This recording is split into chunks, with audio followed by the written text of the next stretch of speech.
Di saat itu, Xiao Yu mengabarkan kepada Jing Feng kalau Rongsu berhasil menyerang markas sekte Ming dan membuat Mingsu terluka parah. Mendengarkan berita itu, Jing Feng menjadi senang dan bangga kepada Rongsu karena anaknya ini telah melakukan pekerjaan yang sangat baik. Sedangkan Mingsu pergi ke sekte salju untuk mengobati lukanya. Ternyata ketua sekte salju yang menjual segala informasi di dunia persilatan ini merupakan murid dari Mingsu. Ia pun mengetahui kalau Rongsu hendak membeli informasi mengenai paviliun Lingsu. Dengan bayaran, Rongsu akan memberikan obat penawar dari mutiara Cihua.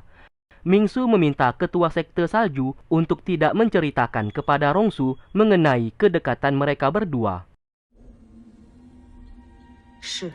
Sementara di tempat lain, Su Min menemui kakaknya dan mengabarkan kalau ia tidak menikah dengan Lin Ji. Namun ia diangkat menjadi anak oleh ketua paviliun Lingsu.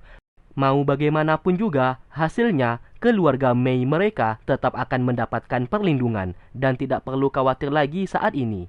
Mei Ying sebenarnya agak sedikit kesal kepada Lin Ji yang mencampakkan adiknya, namun ia tidak bisa berbuat apa-apa, asalkan keluarga mereka tetap bisa beraliansi dengan paviliun Lingsu.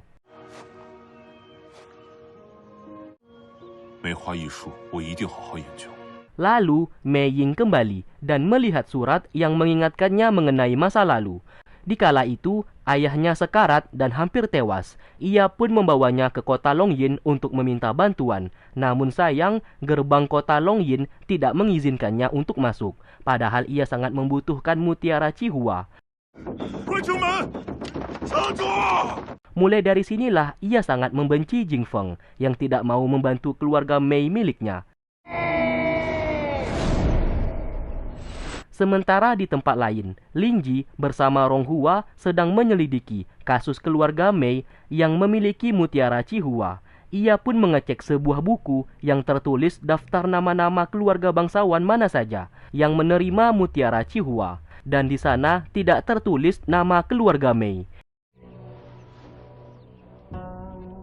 Sesaat, Lin Ji teringat kalau Su Min pernah bercerita dari mana keluarga Mei bisa mendapatkan mutiara Cihua, yang ternyata mereka mencuri mutiara tersebut dari keluarga Tang.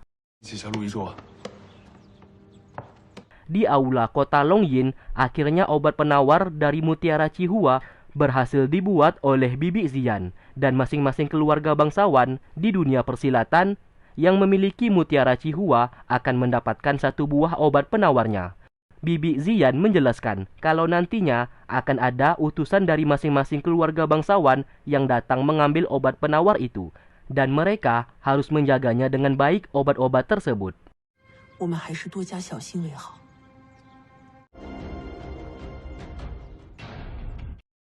Terlihat Rongsu memanggil Mei Ying dan mengajaknya bekerja sama. Mei Ying saat ini memiliki dendam kepada keluarga Xiao karena di saat dulu keluarga Xiao telah mengkhianati keluarganya dan memilih untuk bekerja sama dengan keluarga Tang.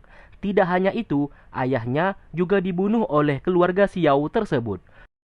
Maka dari itu, Rongsu memintanya untuk membunuh ketua dari keluarga Xiao. Dengan begitu, ia bisa mencuri obat penawar yang nantinya diambil oleh Tuan Xiao. Kesepakatan terjadi di antara mereka berdua. Sesaat, Mei Ying berkata sebenarnya ia juga membenci Jing Feng ayahnya tersebut karena di saat dulu tidak membantunya. Namun ia sadar memang bukan kewajiban kota Longyin untuk membantu keluarganya, dan dendamnya saat ini hanya tertuju kepada keluarga Xiao. Di malam harinya, Rongsu memberitahukan keberadaan Tuan Xiao kepada Mei Ying, dan ia pun berhasil menemukannya. Melihatnya di sana, Tuan Xiao sangat terkejut dan ketakutan karena ia sadar yang membunuh ayahnya waktu dulu adalah dirinya. Ia pun mencoba meminta maaf dan menjelaskan di saat dulu alasan ia tidak memberikan mutiara Cihua kepada keluarga Mei karena keluarga Tang dapat memberikan perlindungan kepadanya. Dan di saat dulu, keluarga Mei sudah ambruk dan tidak kuat. Ia tidak yakin keluarga Mei bisa memberikan perlindungan kepada keluarga Xiao miliknya. Namun, Mei Ying tidak peduli. ia tidak mempermasalahkan hal itu. Ia hanya ingin balas dendam atas kematian ayahnya.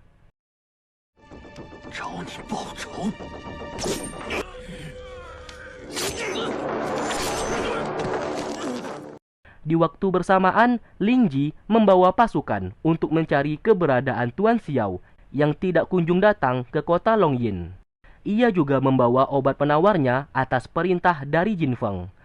Lalu dari kejauhan, Rongsu telah bersiap menyerang untuk merebut obat penawar itu. Pasukan yang dibawa oleh Lingji tewas terbunuh, dan ia pun terjebak di sana.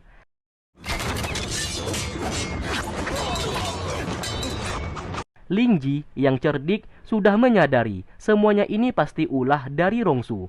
Ia pun lalu mengumpannya agar keluar dengan menunjukkan obat penawar tersebut.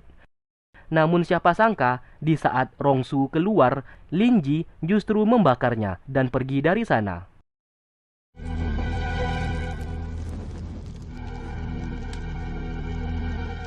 Ternyata obat penawar yang dibawa oleh Lingji adalah yang palsu dan yang asli berada di tangan Ronghua.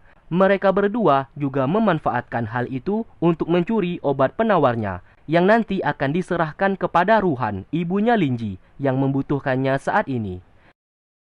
Sementara itu, Lingji tak sengaja bertemu dengan Mei Ying yang telah menghabisi nyawa Tuan Xiao. Karena tindakannya itu, Lingji segera menangkapnya.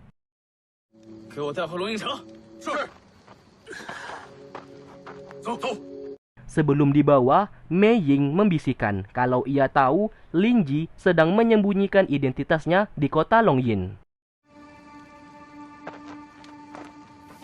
Lalu Lingji melihat mayat Tuan Xiao dan menyadari pasti semuanya ini ulah dari Rongsu yang telah bekerja sama dengan Mei Ying.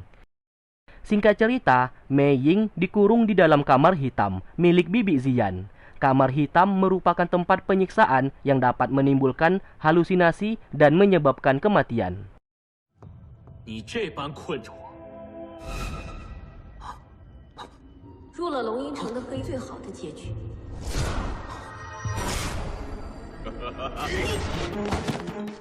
Sedangkan Rongsu bersama Ronghua segera menghadap ke ayah mereka. Di sana Ronghua yang takut Mei Ying akan buka mulut mengenai kerjasama mereka, lalu meminta ayahnya untuk segera membunuh Mei Ying. Namun berbeda hal dengan Ronghua yang meminta sang ayah untuk segera melepaskannya, karena Mei Ying merupakan kunci utama. Dengan tidak membunuhnya, mereka akan bisa tahu siapa yang menyuruhnya untuk membunuh Tuan Xiao. Akhirnya, Jin Feng memilih pendapat Ronghua dan akan melepaskan Mei Ying. Rongsu yang mendengarkan hal tersebut menjadi panik. Di sisi lain, Lingji menghampiri Lu. Ternyata, Lu memang ditugaskan olehnya untuk selalu mendekati Rongsu, supaya bisa mengetahui apa saja yang sedang direncanakan oleh Rongsu. Lingji berkata obat penawar saat ini berada di tangannya, dan ia akan mengatur strategi untuk mengirim obat tersebut kepada ibunya. Sesaat, Lu berkata alasan ia melakukan ini bukan hanya ingin memata-matai Rongsu, melainkan ia telah menyukainya. Lingji menjawab itu terserah kau. Sementara itu, Rongsu menjadi kesal karena ulah Lingji kini ia gagal mendapatkan obat penawarnya. Apabila tidak memiliki obat tersebut, maka ia tidak akan bisa membeli informasi mengenai pavilion Lingsu di sekte salju.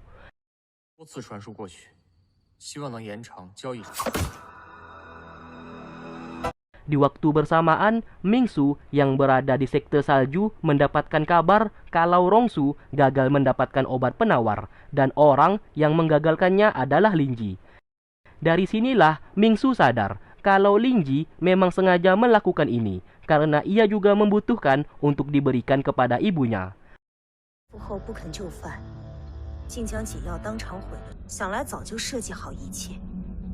Keesokan harinya, pasukan yang dipinta oleh Lingji untuk membawa obat penawarnya dicegat oleh Luli yang mendapatkan perintah dari Mingsu untuk melakukannya. Ia pun membunuh pasukan tersebut dan berhasil mendapatkan obat penawar.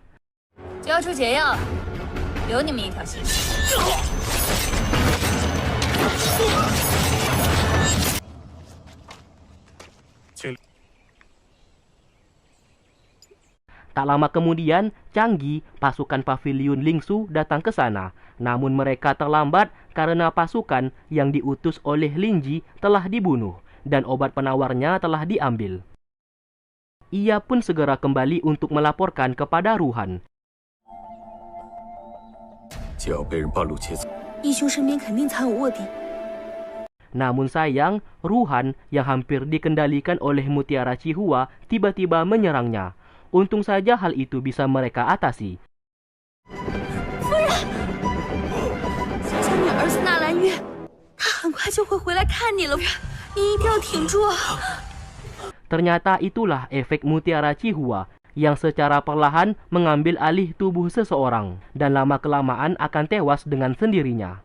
Sementara itu, Lingji sedang berada di depan gerbang kota Longyin. Ia merasa khawatir karena pasukan yang ia utus hingga sampai saat ini belum memberikan kabar sama sekali. Ia pun khawatir obat penawar itu tidak akan sampai di tangan ibunya. Lalu, Lingji dipanggil oleh Jingfeng. Ia pun akan dihukum karena gagal mengantar obat penawar kepada Tuan Xiao kemarin. Namun, tindakannya dengan membakar obat itu juga keputusan yang tepat agar tidak jatuh ke tangan orang yang salah. Maka dari itu, hukumannya diperingan. Lingji dipinta untuk menjaga taman bunga tempat terlarang.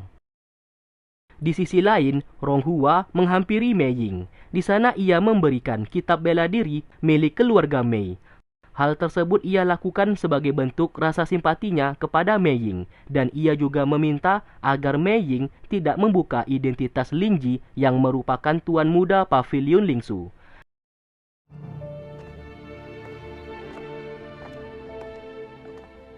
Tak lama setelah ia pergi, Rongsu juga datang ke sana. Di sini, Mei Ying mendapatkan perlakuan yang tidak mengenakan. Rongsu mengancamnya, apabila ia buka mulut mengenai kerjasama mereka kemarin, maka Rongsu tidak akan membantunya untuk keluar dari kota Longyin. Melihat sikap Rongsu, Mei Ying menyadari siapa orang yang harus ia bantu saat ini. Di malam harinya, Mingsu datang menemui Ruhan. Bukannya ingin membunuh, namun ternyata Mingsu memasukkan pil obat penawar dari Mutiara Cihua ke dalam tubuhnya. Ruhan bertanya kenapa ia melakukan itu. Mingsu menjawab, ia ingin Ruhan balik ke perguruan sekte miliknya dan membantunya menghabisi Jingfeng. Karena pengkhianatan yang dilakukan oleh Ruhan di saat dulu hanya meninggalkan sekte Ming agar bisa menikah dengan pria yang ia cintai. Berbeda hal dengan pengkhianatan yang dilakukan oleh Jingfeng yang di saat dulu menyerang dan melukainya. 是敌是友。 Keesokan paginya, Changgi mendapatkan sebuah bukti berupa bola merah milik Luli dari sekte salju. Ruhan yang melihat itu akhirnya sadar kalau pasukan yang diutus oleh Lingji waktu itu untuk mengantar obat penawar dicegat oleh sekte salju yang bekerja untuk Mingsu. Dan setelah itu, Mingsu memberikan obat itu kepadanya, yang seolah-olah ia saat ini berhutang nyawa kepada Mingsu. Masalah ini, Ruhan meminta Changgi untuk tidak memberitahukan kepada Lingji, karena sangat berbahaya apabila anaknya itu tahu kalau ibunya saat ini akan kembali lagi ke sekte Ming.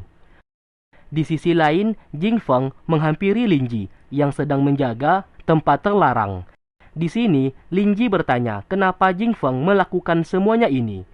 Jingfeng menjawab alasan ia menanam Mutiara Cihua supaya seluruh perguruan dunia persilatan tunduk atas perintahnya. Hanya dengan memberikan Mutiara Cihua kepada semua perguruan bela diri, ia akhirnya bisa mengendalikan semua perguruan yang ada. Siapapun yang mencoba melawannya, maka ia tidak akan memberikan obat penawar tersebut. Tak lama kemudian, Ronghua datang ke sana dan mengabarkan kalau Bibi Ziyan jatuh sakit. Mendengarkan hal itu, Jingfeng segera pergi dan mengecek keadaannya. Bibi Ziyan jatuh sakit karena kehabisan tenaga dalam akibat membuat obat penawar. Di sini, Jingfeng tidak akan memberikan Mutiara Cihua kepada Ziyan karena takut Ziyan malah akan lebih menderita nantinya karena ia tahu efek dari mutiara tersebut. Singkat cerita, Ketua Sekte Tang bersama pasukannya datang ke kota Longyin untuk menuntut balas dendam kepada Mei Ying karena telah membunuh Tuan Xiao. Lu segera menemui Linji dan melaporkan masalah tersebut. Linji saat ini tidak bisa pergi karena ia harus menjaga tempat terlarang itu. Ia pun meminta Lu untuk keluar dan menjaga keselamatan Ronghua. Sementara itu, pertarungan sengit terjadi karena ketua sekte Tang, kita panggil saja Tuan Tang, memaksa untuk masuk.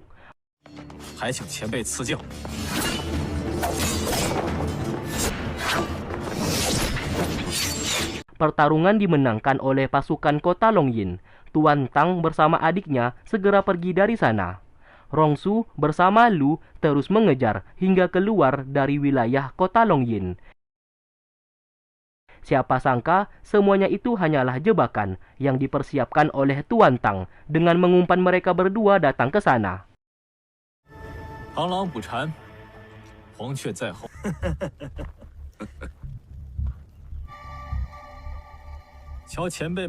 Sedangkan di ruang mayat, beberapa pasukan yang terbunuh dimasukkan ke sana oleh Xiao Yu.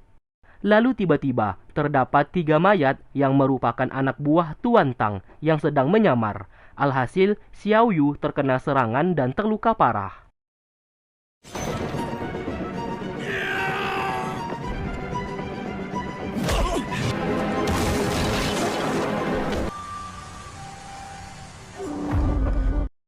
Lalu ketiga pasukan tadi ingin mencari keberadaan Mei Ying.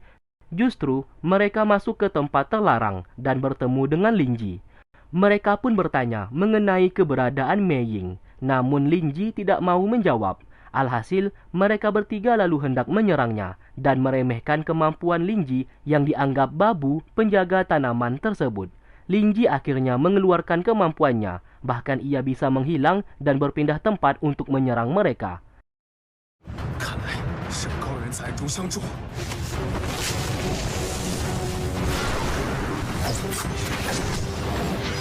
Setelah melihat itu semua, mereka bertiga balik ketakutan dan bertanya siapa ia sebenarnya.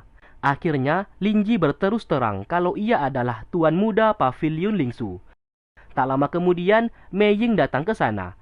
Pasukan itu yang melihatnya lalu hendak menyerang. Namun sayang, tindakan mereka dihentikan oleh Linji.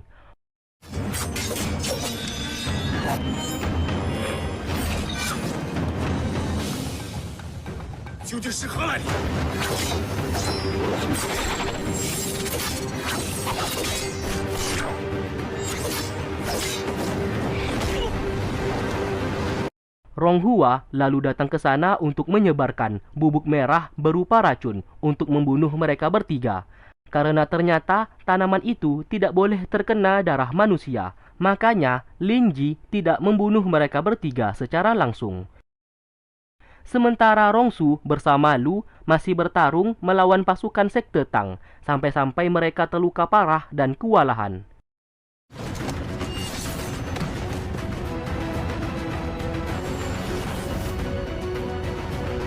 Jing Feng dengan cepat datang membantu dan berhasil memukul mundur Tuan Tang bersama adiknya.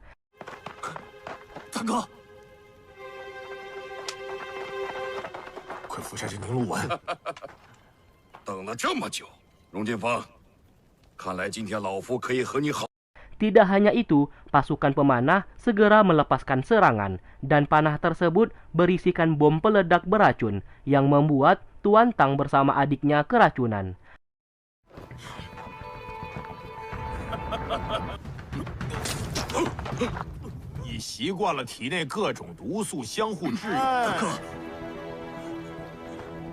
Menyadari kalah jumlah, mereka pun segera pergi. Namun sebelum itu, Tuan Tang mengatakan kepada mereka semua kalau Jing Feng adalah orang yang sangat jahat. Apabila Jing Feng berani membunuhnya, maka ia akan membocorkan rahasia mengenai kejahatan yang dilakukan oleh Jing Feng di saat dulu. Mendengarkan hal itu, Jing Feng menjadi marah dan ia pun memerintahkan Guru Bai untuk mengejar Tuan Tang dan membunuhnya. Singkat cerita, Tuan Tang yang sekarat akibat racun tak sengaja bertemu dengan Linji. Linji segera menghampirinya dan memberikan sedikit tenaga dalam. Lin Ji lalu mengaku kalau ia adalah tuan muda dari paviliun Lingsu. Tuan Tang yang mendengarkannya lalu menceritakan kejahatan dari Jing Feng. Kalau di saat dulu, Jing Feng merupakan murid dari sekte Ming yang telah berkhianat dan mencelakai Mingsu, gurunya sendiri. Tidak hanya itu, Jing Feng juga menyerang Ruhan bersama suaminya yang bernama Nalan, yang secara tidak langsung kedua orang itu merupakan ayah dan ibunya Lin Ji. Tuan Tang lanjut bercerita, Jing Feng yang ingin menjadi penguasa dunia persilatan lalu menyerang Nalan beserta Ruhan untuk mencuri bibit mutiara Cihua. Karena sebenarnya bibit mutiara Cihua milik Nalan, ayahnya Lin Ji. Oleh karena itu, Nalan tewas terbunuh.